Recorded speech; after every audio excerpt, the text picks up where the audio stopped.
As far as I'm concerned, classic Mario ROM hacks are part of the lifeblood of that series. If you find yourself enjoying a classic Mario game from time to time, and really, who doesn't, there is a never-ending treasure trove of content out there, all based on Mario 1, 3, World, some of 2. There's some pretty good stuff for the new Super Mario Bros. Games. Like, there is so much 2D Mario out there that may not be official, but there is still so much quality platforming to experience. Obviously, I've done a bunch of coverage of those types of games on my main channel, and I don't plan on stopping anytime soon, but today, I want to pivot a little bit. Did you know that there are actually a handful of Mario games that could kind of be considered official ROM hacks? Where Nintendo has gone into their existing ROMs, changed things around, and put them out as these sort of pseudo special releases? There's more than you might think, and we're going to talk about them all today. You may think that it all ends with Doki Doki Panic being reskinned to Super Mario Bros. 2, but no, that's not the case whatsoever. And if you're somehow just finding out about this in this video, then that's crazy. But it is pretty mind-blowing when you think about it, that in Japan, Doki Doki Panic really was, I like Mario, you like Mario too, let's talk about some Mario that you may not have played because they're masquerading as official Mario ROM hacks.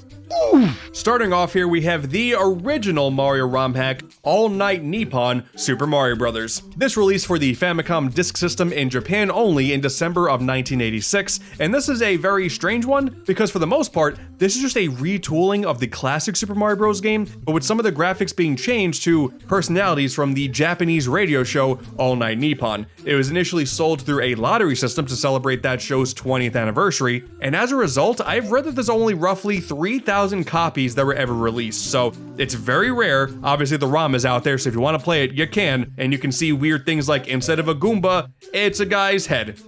Ain't that something? A lot of the other graphics are taken from Mario The Lost Levels. World 1 takes place at night now, so that's pretty cool. And interestingly enough, some of the stages are even from Lost Levels. Like, the level order is mostly the same, but there are some times when the level that you would expect to happen from SMB 1 are instead just a random stage from the Lost Levels. Not any of the like super incredibly dumb BS difficult stages from Lost Levels, but it does kind of change a little bit. Like, you may be expecting one stage to see another, so that's kind of neat. If anything, you're only going to be playing this to see the new graphics. Maybe you want to beat every single world so you can see that instead of a Toad, it's another guy. It's just another guy. I don't know who these people are, but I think that mystery just makes this all the more interesting. Luigi doesn't even show up in this one. There's no two-player mode whatsoever. It is Mario exclusive. Luigi never got to experience this. Dude, even when you beat the game, Princess Peach's sprite is different, and like, this is just such a weird thing. Nintendo will never re-release it on an NSO type service, but it's there. It exists.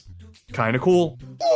Now that wasn't the only time Nintendo revamped the original Super Mario Bros. I'm sure a lot of you heard of this one, Versus Super Mario Bros. This is the arcade version of this game. Essentially, you would just pop in some coins and then just play a kinda slightly different version of the original game. There are fewer warp zones and power-ups, there's more enemies. Some of the existing stages have some noticeable differences, like where the ground can be is sometimes different than you would expect it to be in the original game, so that can mess with your perception of things. Once again, there are some stages from the Lost Levels making an appearance here, so that's kind of cool. But yeah, otherwise this is pretty much what you see is what you get, just a slightly different version of Super Mario Bros, but it was the only one that was actually sold to you on the Nintendo Switch eShop. Part of the Arcade Archive service, Hamster has released a ton of classic Nintendo arcade games, and Versus Super Mario Bros was consistently at the top of the sales charts every single week and every single month because people wanted Mario, and I have to imagine that some of them saw that and went, oh, that's not like the complete Mario that I wanted. This is weird. If you want the Mario that you truly know and love, you gotta subscribe to Nintendo Switch Online. But if you want a slightly different experience,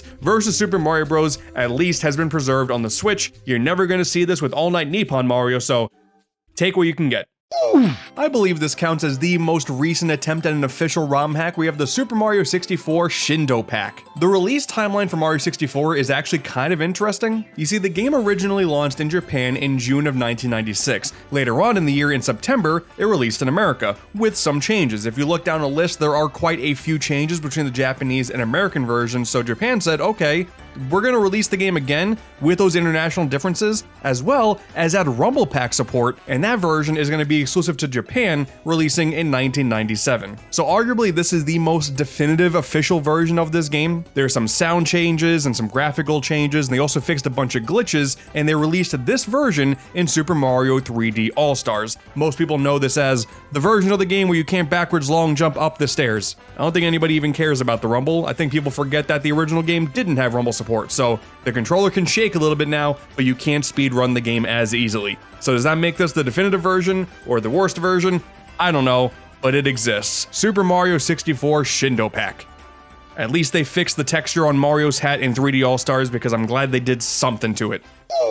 You remember Mario's 25th anniversary, don't you? That was the time they released the red Nintendo Wii. That's pretty good. That's a pretty sweet looking console. There was also a unique DSi XL. There was a Chinese exclusive IQ DS Lite that was red. That was nice. And then we got the infamous Super Mario All-Stars Limited Edition for the Wii, which was just the Super Nintendo game on a Wii disc, and that was a waste of resources. Plus there was the music disc, where half of the entries were just sound effects. That was pretty dumb, right? That was pretty dumb. But that's not the only weird thing that they did for this anniversary. There are 2 official ROM hacks that were included in some Wii bundles pre-installed onto the consoles. First up, in Europe, there were Wii bundles that included Donkey Kong Original Edition. I think everyone here is familiar with the one factory stage that was in the Donkey Kong arcade game that didn't make it to the NES port, and if you wanted to experience it, it was in Donkey Kong 64. That was like the first time the mass public got to experience it. So DK Original Edition, on the other hand, is the NES game with the factory stage programmed back in. That's kinda cool. And while it was for a few years only available to those who were buying specific Wii bundles in Europe, when you fast forward to 2012 in Japan and America, and 2014 in Europe and Australia, Donkey Kong Original Edition was also released digitally for the Virtual Console on 3DS. Not Wii U or Switch, it was only on 3DS and has not been ported since. Why not? Like, it's just an extra, like, couple kilobytes over the original ROM. You may as well re-release it. I don't know why this is such an elusive item. I mean, it's still the arcade Donkey Kong game at the end of the day, so you're really only asking for like 15 or 20 seconds of more content, but it's still cool that they took the effort to port that stage back into the game. They didn't need to do that, but they did, and I appreciate that. But that's not all. In other Wii bundles pre-installed onto the console was Super Mario Bros. 25th Anniversary. There was a red Wii bundle in Japan, Hong Kong, and Taiwan that included the game, and in Australia, it was available in 2 different Wii bundles. You may have noticed that North America didn't receive any Wii bundles that had both Donkey Kong 25 and Super Mario 25 built into it, so weird omission. I really don't understand the thought process behind it, but you know, whatever, we got the All-Stars disc, right? That makes up for it. This is arguably the weirdest release of all of them because it's just NES Super Mario Bros., but instead of the question mark blocks, there's the number 25 on them. That's it. There is also a unique banner on the Wii, so instead of like a typical Virtual Console thing, it has the Mario 25th flourish on it, so that's kind of cool that they put a lot more effort into that than the actual ROM itself, but this does constitute an official ROM hack, right? Right? Dude, Mario's 25th anniversary sucked. But you know what games don't suck? The NES Remix series. The whole bite-sized challenges for NES game thing, I love that idea. It is so difficult to go back to a majority of NES games nowadays. Taking these games in these sort of bite-sized versions is honestly the best way to play these games in the modern era. NES Remix 1 and 2 on the Wii U, I love those games. Ultimate NES Remix on the 3DS, I love that game as well. And both of these releases included a brand new version of Super Mario Bros. They never modified Mario 2 or 3, it was just Mario 1, the one that everyone's played, so hey, it's kind of different now because look, we have Super Luigi Brothers in NES Remix 2 and NES Remix Pack. Look at that, it's kind of different, right? Like the title screen's different. Wow. So this is just the original Super Mario Brothers, except everything is mirrored. You have the high jump like Luigi has in Lost Levels, but no low traction, thankfully, because that was chaos in Lost Levels. And that's it. It's just Super Mario Brothers, but in reverse. And the best part of all, when you save Peach at the end, Mario's already there. He's already just been there chilling the whole time with Peach doing Miyamoto knows what, but now Luigi's there too. Really nothing too crazy, but hey, it's a nice little bonus. Can't really complain about it. Now when NES Remix got a pseudo port on the 3DS with Ultimate NES Remix, instead of just porting Super Luigi Brothers over along with it, we got Speed Mario Brothers. This is just actually Super Mario Brothers, but the emulation is at twice the speed. That's it. And there's no 2-player mode. I mean, not that you would want to really subject someone else to deal with this alongside you. It's just a you solo experience kind of thing that maybe if you care about comparing your times with others, you know, the game does do that. The game does keep track of time when you complete it, so that's kind of nice. But Super Mario Brothers at double speed, not fun. I'm gonna just come out and say it. I don't think it's fun. Having not only the running speed going double, but also the music, which means that when it goes down to 100 seconds, the music gets even faster. It just gives me immense anxiety, man. Don't like it. Don't like it whatsoever. Super Luigi Brothers is the better of the bonus versions here. But hey, A for effort, I guess.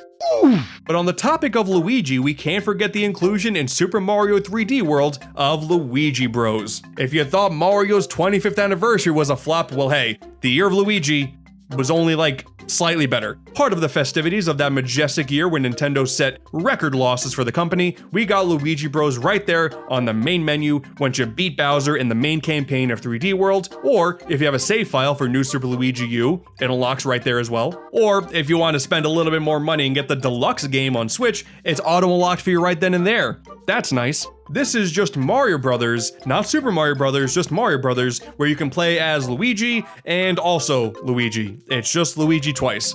You know, you could have just made player 2 Mario and that would have made sense, but no, it's Luigi and slightly less green Luigi.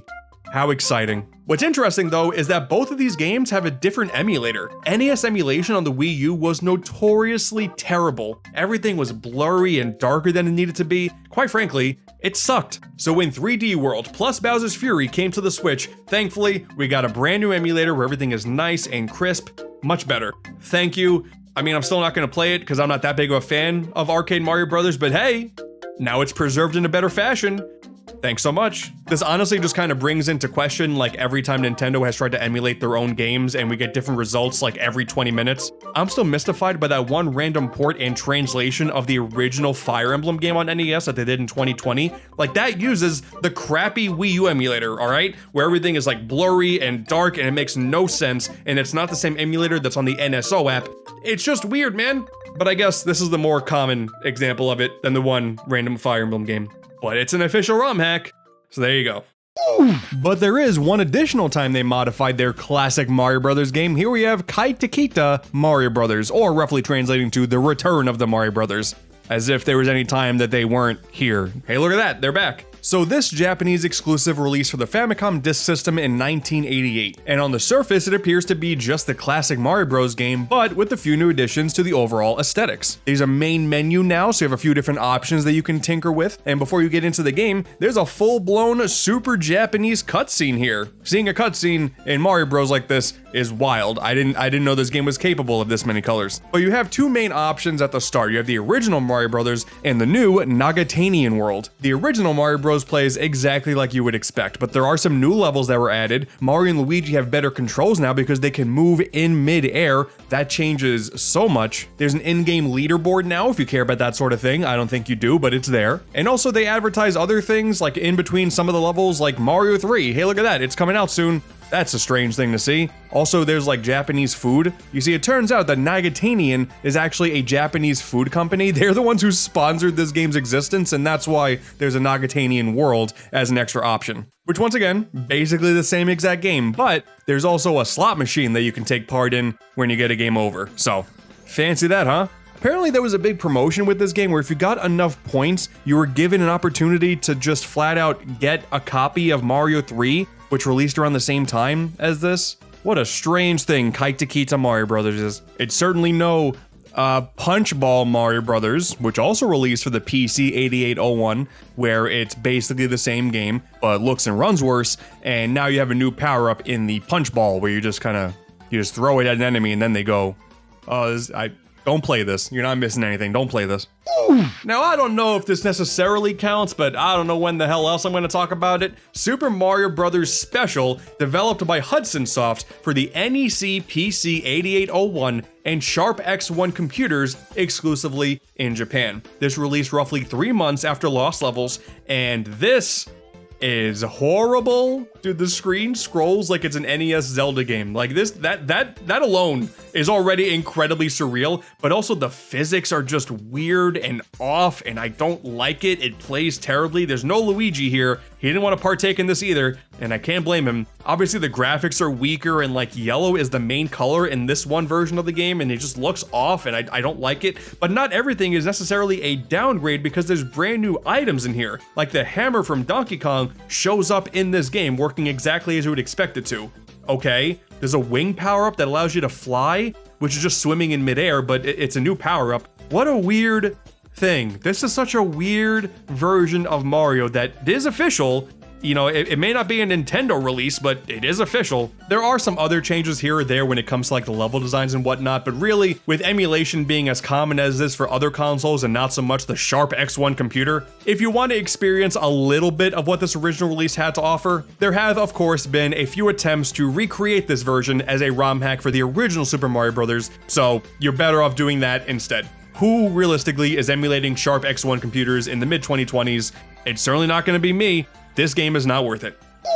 So yeah, that is the list of every official Mario ROM hack that I could find. It is interesting to go back and see that not only are there just plenty of times where Nintendo releases the same game over and over again, and as we've mentioned before, slightly different emulators every single time, which is just fascinating to me and maybe a niche group of people. I know not everybody, but I think it's kind of cool. But outside of that, yeah, that's it. Unless maybe you count the e-reader world in Super Mario Advance 4, Super Mario Bros. 3, which quite frankly, that deserves a video all on its own, because what a cool thing that is. But I guess that does kind of count as an official ROM hack, right? Like, it's more content in Mario 3 by Nintendo, and it's in the same engine as the base game, as opposed to something like Super Mario All-Stars on the Super Nintendo, which are just full-on remakes. That's not a ROM hack, right? Like, that's a remake. It's interesting, man. And these are all old, so you can tell that Nintendo is never really going to do this, like, ever again going forward. Just makes it a very interesting pocket of time. Let me know which one of these is your favorite down below, and until next time, dude, can you believe that in Japan, Super Mario Bros. 2